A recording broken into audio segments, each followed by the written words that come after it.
All right, so today I'm here with my boy, Chosen Bad. How are you doing?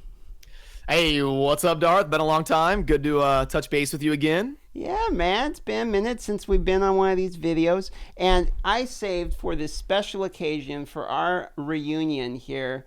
I saved us a Sacred Shard. So, which top tier legendary do you think is coming out of this one right now? I'm gonna go with Vizier. There it is. The man called it. If you actually pull a legendary, come on, the legendary. No, and Oh, ah. oh. I didn't say one time no whammies, man. So, Hey, it's forced like Vizier, so I was half right. yeah, partly right. Oh well. So today is going to be an especially fun video because we are going to be unlocking Arbiter. That is right. I am slow, but the tortoise does get the hair in the end, and here we are, finally on the last mission, and we gotta go do 100 million damage. So Well, there you go. I'm going to do it on the Ultra Nightmare so I can get the better chest. And much like the last video I just did with Stu, we were talking about our mobile gaming experience. And I thought he kind of interviewed me and asked me some couple questions. I thought, what a lovely time for me to ask my fellow friend here a couple questions of his mobile gaming experience. So let me ask you this starting right off the bat. What was your first mobile game ever? Snake on my Nokia, or Snake, whatever they called it. Wow, that's actually a really good answer. Yeah, Mine yeah. was I was a boss. I could fill up the whole screen until the game like crashed. okay. No, I sucked at that. I always hit the tail. I think I played that on the calculator, which I think a calculator might have officially been my first Yeah. mobile gaming platform. Drug Wars, shout out, 2004 Drug Wars on yeah. the TI 80. There it is. Okay, how about oh my God, what was it? Did you play what was it like Mafia Wars on what was it MySpace or Facebook? Like the one where you A lot of people did. I don't think I ever got into that. I know I had friends that did. was that like the game that coined the energy system? I feel like somebody has to take credit for the original energy system. And I wasn't a big mobile gamer ever. I was so entrenched in like the PC gaming world. I've been a PC gamer for years, but just recently kind of was, going hardcore into mobile gaming. But I did dabble in other mobile games like Clash of Clans and Clash Royale and some of the bigger ones, but never like an RPG like Raid or Swogo or anything. well, how about that's a good question. How about your PC gaming experience? What was your first PC game? My first PC game was Doom. Oh man, these are Yeah. solid answers. Okay, I got a story about Doom. So when I was like 5 years old, my dad bought Doom from whatever gaming store, and he played it. But we were Christians, so guilty conscience. I ended up finding Doom in the trash can one of the days, and I was like, "Oh, what is this?" And I realized there's a lot of other games out there other than just Mario. So that was my that was my eye-opening break into the world of gaming was Doom as Nice. well in a different way, I suppose. That's awesome. Yeah, good old Windows NT or whatever it was with Yeah. the running it on DOS. Yep. And okay, so we had one of those. Oh, I wish I could remember what the name. It was one of those Apple computers that we would like rented from the school or something. You would put in the different cards, and it's not even like a floppy. It was like this weird card system, and the thing had pixels that was like a block, man. And you Yep. would do a spelling game where he would like jump from the A to the B, and it was so stupid, man. but back then it was mind blowing. It's like wow. Yeah.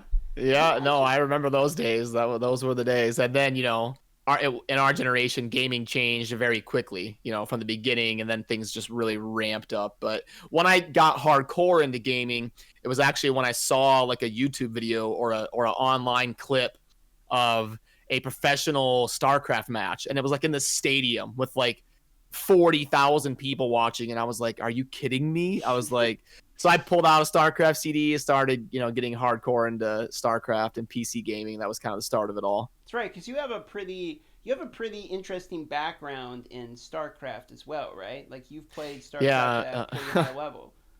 I tried to make a career out of playing StarCraft. I got decently good at it, but not good enough to like make a living at it. I just wasn't good enough to get to that top level, unfortunately. But I did put my heart and soul into it for years. But you did get to a top level in another game.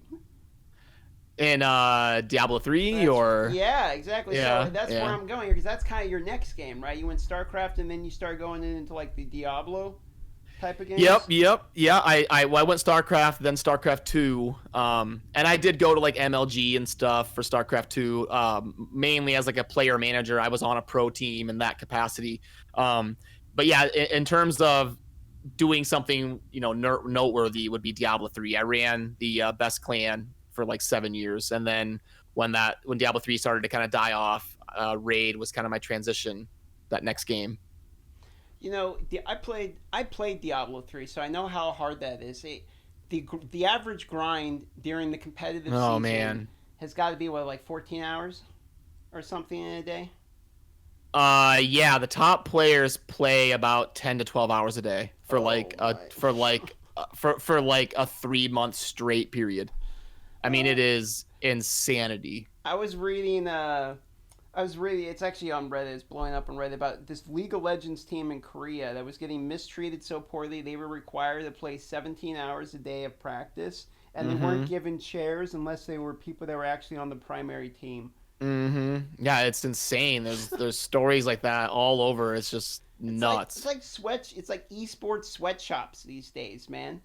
It's Yeah. it's getting weird the time we're in. That's like some dystopian Black Mirror episode where people are slaving away over computers in horrible conditions, Yeah, playing back when video Diablo games. 3 first came out, there was like pictures coming out of these Diablo 3 botting operations, and where they would like farm gear and gold and sell it, and we're talking just like hundreds of PCs. Like I can't imagine how many people they were like forcing to play and manage it all and meet up with players for transactions and stuff. Like I think that's the main reason why Blizzard got rid of like the in-game auction house, is because all this crazy stuff going on behind the Black scenes. market. Yeah. Yeah, black markets have ruined a lot of games. RuneScape, a game I mention quite frequently, and one of my favorite games I played for long periods of time, is uh, prey to the same problems. The black market has all but destroyed the RuneScape economy ever since its inception, Mm-hmm. basically, because Mm-hmm. of the real world currencies associated with those games. And it's kind of weird because I don't know about you, but games that have those black markets where real world currency are associated with some items, there's something about the economy that tends to be very appealing to people. I don't know if you've seen that same thing, but Mm-hmm. in games like RuneScape where you can pay 3,000 real world dollars to get an item that's literally just a party hat that all it does is show you how rich you are. Like Yeah. people kind of like that, a subset of Yep. people, I should say, at least, kind of like that, which is weird. They can both destroy a game and kind of make it interesting. Mm-hmm. Yeah, no, people will pay for crazy things. Like I saw this story of this person that made an app, and it was literally just a status symbol. It was like an icon of like a diamond or something, and it cost like $10,000. And then when you People are opened it, buying this thing. yeah, and when you opened it, it would literally say like, this app does nothing. It's just to show that I'm rich. And I'm like, this person is such a genius that they thought to just make this We're in app the that was wrong like, business, Brad. You realize that? They're after the ultimate whales. Yeah. Unfortunately, these mobile games are after just the desperate gambling whales. But like myself. That's right. Well, this is one key about down, and I have four more to go. I got to do 100 million damage to this ultimate nightmare boss. This is good that you're. How long does your team usually last on Ultra? 8 minutes is pretty good. It's about average here, I think, somewhere around here. It depends if I'm Is- playing on like my phone, because my phone seems slower runs, even though it's the new phone. But if it's on the PC, then the time's quicker. I've noticed. Well, the PC is slightly faster, yes, and also if you put your frames to unlimited, it's way faster. I don't know if I have mine set unlimited. It might be set at 60 to be. Well, it's gonna roast your PC, but the game goes much faster. Like my Bellower does 7.5 second campaign farms, so sometimes it's 7, sometimes it's 8. When I put the frame rate to unlimited on the PC, he's 6 seconds every time. Really? So it's like It's like 15 to 20% Man, see, faster. I'm jealous of that because my Queen Eva is still stuck at 7 seconds. It's 7 seconds on everything. The only time it goes to eight But is if I do. have you tried max frames though? I think I have. I mean, we can test this right after this round. We can She go. can't hit 6 seconds on max I frames. don't think so, man. Huh. We can try it. I mean, this computer's not a toaster. It should be able to handle it. Oh, there they go. Yeah, 9 minutes is still pretty good though. What? I think my What? team's usually like 8 to 8.5. How much damage do you think? I think I'm gonna go 22.3. I'm gonna go 22.79. Oh, oh, not we're Oh both. wow. Okay, wow. Okay, not a lot of damage. Nethro, you let me down, man. Okay, and I wanted to ask you, Brad, while I have the expert among experts here, to elaborate a little bit on Arbiter for me, because I'm not going to pretend that I have all her moves memorized or anything like that. I know where she's all 100% useful. I'm just now acquiring her. So why don't you give me a breakdown on where Arbiter's been useful for you? Well, first of all, I'm not the expert of all experts.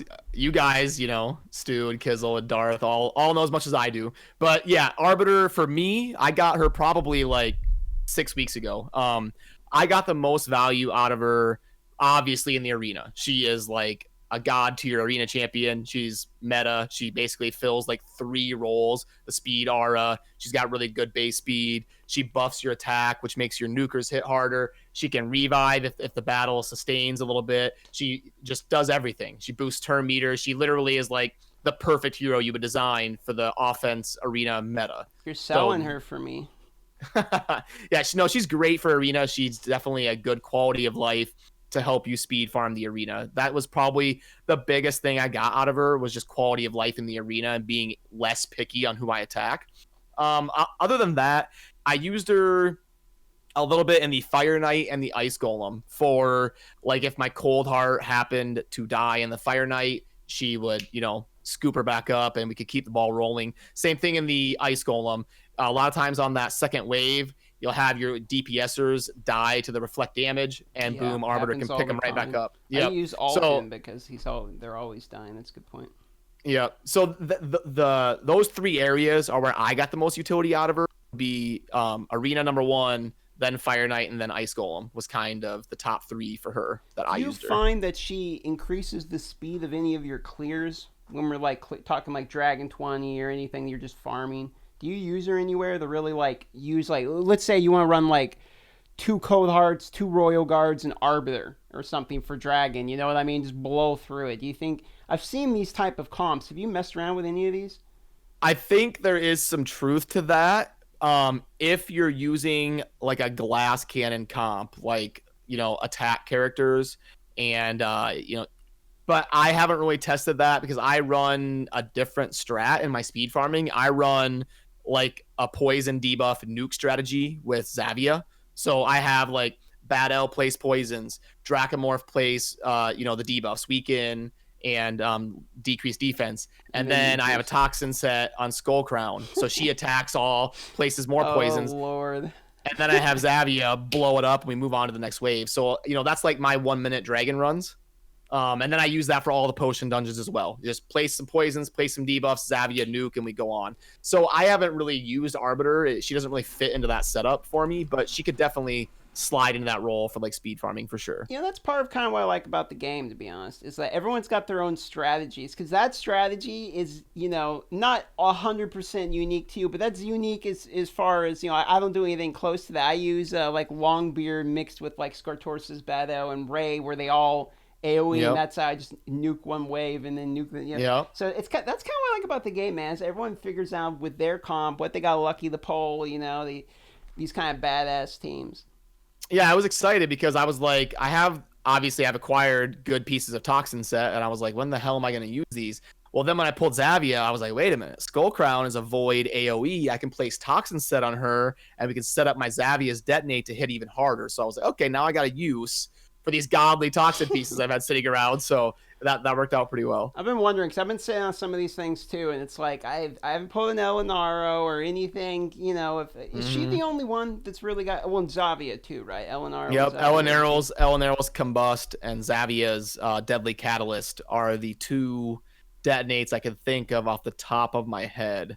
A Seer is kind of a detonate hero. She removes all the the buffs and debuffs, and then kind of nukes based off that. But that's the 3 that kind of I think of off the top of my head. All right, man. Well, one of these days, I'm going to be lucky enough to pull a Zavia or an Elinaro, and then my bad. Of course, I don't have a Dracomorph, but I guess you don't. I have a Tomb Lord. Tomb Lord's got poisons. Oh, yeah, there you go. Work. All right, guys. Well, if you have not, I mean, who hasn't heard of Chosen already by now? But if you haven't heard of Chosen quite yet, go on over. The guy's humble, but he is actually an expert at this game, and he's got a lot of guides, breakdown, and stuff. I know I do the comedy stuff, but if you're really looking for like guides and thorough detail, man, give the man a sub. We love you, Brad. Any closing statements before we head on out? Grats on getting Arbiter. It's gonna make your raid experience better. And yeah, thanks for having me. It's always fun chilling and talking some raid with you. Always a pleasure. All right, guys, we're out of here.